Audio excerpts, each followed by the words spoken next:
mình đang vô ta đây. Còn muốn năng bao nhiêu đi nó lao ha. Đi mùng chân đau nó nói tôi cái bùi đặc lan đi nơi. Run vợ chơi chơi mà thể bằng. Có đi chứ. Cũng này hi đấy nữa. Nhôm tái nào chứ. Con nên tho nên chân là giờ mấy. Evin ấy mà tho.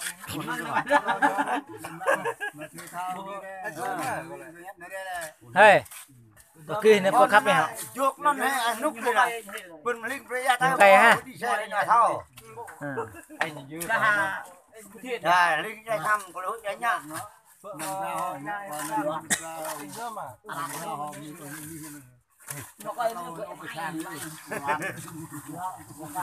Nhìn là thăm nhé. Là thăm. Đừng mà ấy dự bờ rồi nên tại chưa cả kia nữa Có tin là yêu thì mà sẽ ra bê lệ. Để ai đã vậy nữa. Cọp đợi nằm chữ gom mình quá chụp đây đẹp này. Nhạc chắc nữa tay cái này đi. Nên nhà này rồi đây mình đưa lại bố ơi đợt bé nó lại cái năm lệ. Còn hơn còn cái gì đừng ngoại nó đập lắm. Muốn nó như lên nó. Mà mai Chả lên nhá. Rồi vẫn à. Rồi chưa ghét. Chưa có cho đưa ba đưa có tiền để bình quân mấy cha chẳng như tại có hết. Tha đấy. Rong.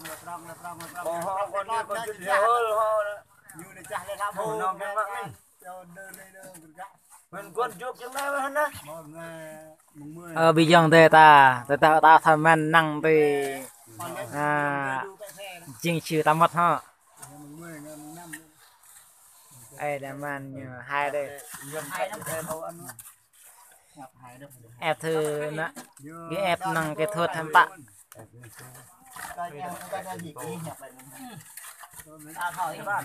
Chỉ tổ hẹp tổ tới trở về tổ 200 Tâu lại ham nên làm lẽ ô hải hai đây anh ấy nè nhầm vấn đề ta lại mong là về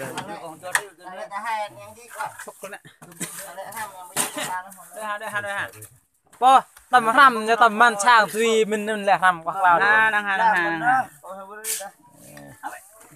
man sang họ po hoe là rằm mình đừng tin cả sát là rằm mình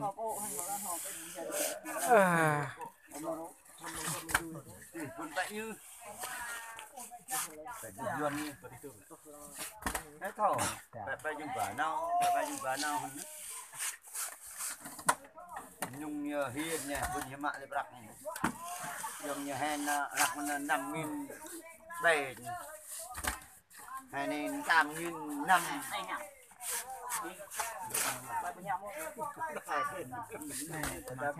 cái mắt bằng mình như này để còn nằm cái tai nó cái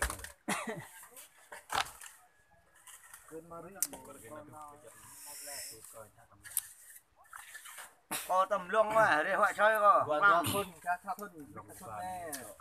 để lại ca mẹ ổn lại ăn để họ chơi tay hư nên nằm kẹo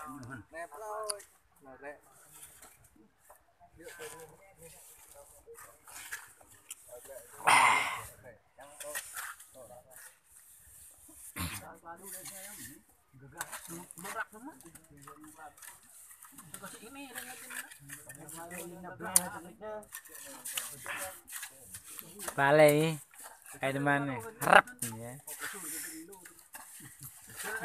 được làm sao đấy bữa nay mà buồn còn đặt cho buồn có ấy này mới cho mình nhé có cái em nó có rung mà này nó còn có em hả có như nó rung nó cái pin này rồi nhé kiệt rồi bạc như dạy hàng như bạc đây bà cháu hết rồi nhiều nó đây này à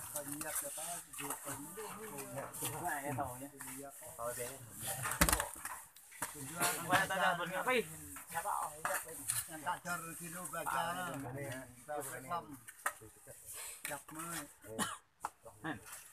vừa ra tân coi như vậy như đó được coi dân ta tàu em ra đó tàu tôm lên cái nút rồi như tôi cái mình như này mưa rồi không coi như ngay cho họ đặt được vài tàu phơi ô cái đây đôi tàu phơi ô cái bạn đi tal blok này ra cái thằng cái dẹp ya mà nó này phô tàu này ta sẽ đi hiện tàu hội được tàu hội ta đi giúp cái tài rồi một lè nó tổ tông tông cái đàn là gỡ tông nó hành tập dạ này tàu cũng ngồi nhiều ngã đi hòn ô bị tạt cái này còn những tạt tàn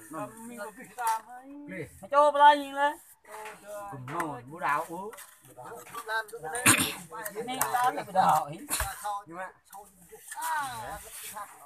đúng là lặng ép bố bù thôi nè giờ nằm rơi có cái hạt nhà ba nhà trai hẹp giọt nào mà ôi rồi làm cái cu đấy giận tham mà hẹp dọn hẹp giọt hẹp bao lắm mình chân ta hậu vợ cho nên có thời gian được không ạ tao thay gì quá giờ để mắc thâu rồi em qua như vậy nó nói theo cái dân cho cái thầu cái dùng cái ra đây về đây nữa về ngày mai về ngày mai nó chụp chạy vừa đấy cái gì tôi chụp điện thoại đại lý nó nè về ngày nào về ngày mai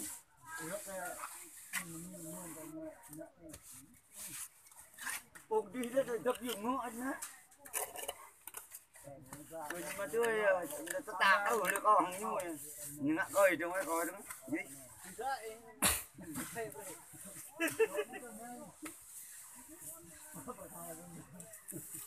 nó cái nào về nhung có cái này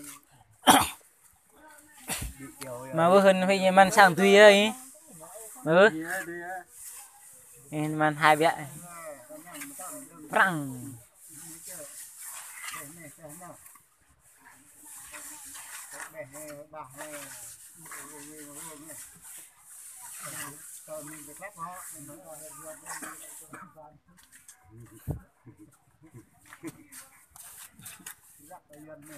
nhưng mà sao cái này cờ thật nó về na nó cũng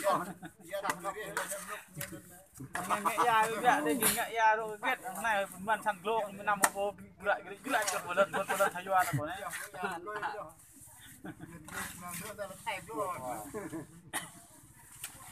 tại ngại ya lô giờ ta lập hay là lập ta tao ba tháo ya lô là hết ta tao ta hay ngặt ta tao ba thao ya lô ta tao ba lá thẹt nào hảคือthẹt ba là ở cái chỗ âm bát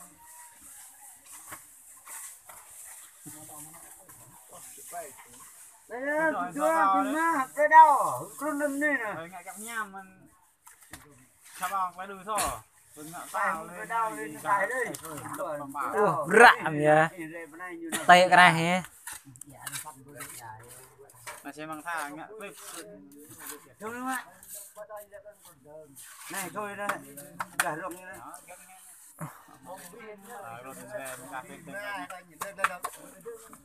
cái hạt thêm chỉ mang những giặt đó là lặp lại ta ăn tay rồi mà toàn tuyên được rồi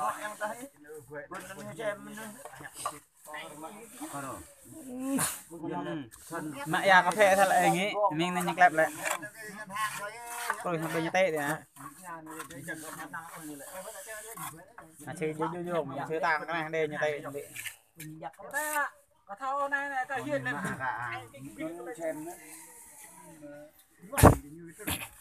mà con này man chặt mà mình vía mà mình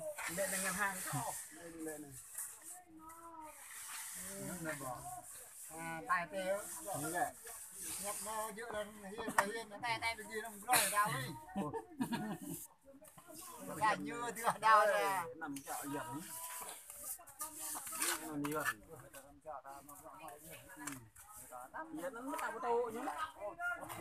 nó quay mút nó sạc đây quay sạc đây nữa quay sạc đây như mà lại quay còn được cả nhâm đây nó nhiều cái mẹ đi cũng bố qua bữa saja miau cho bữa không có trăm mà san cười cho ơi nhận nhận tán nó bắt đầu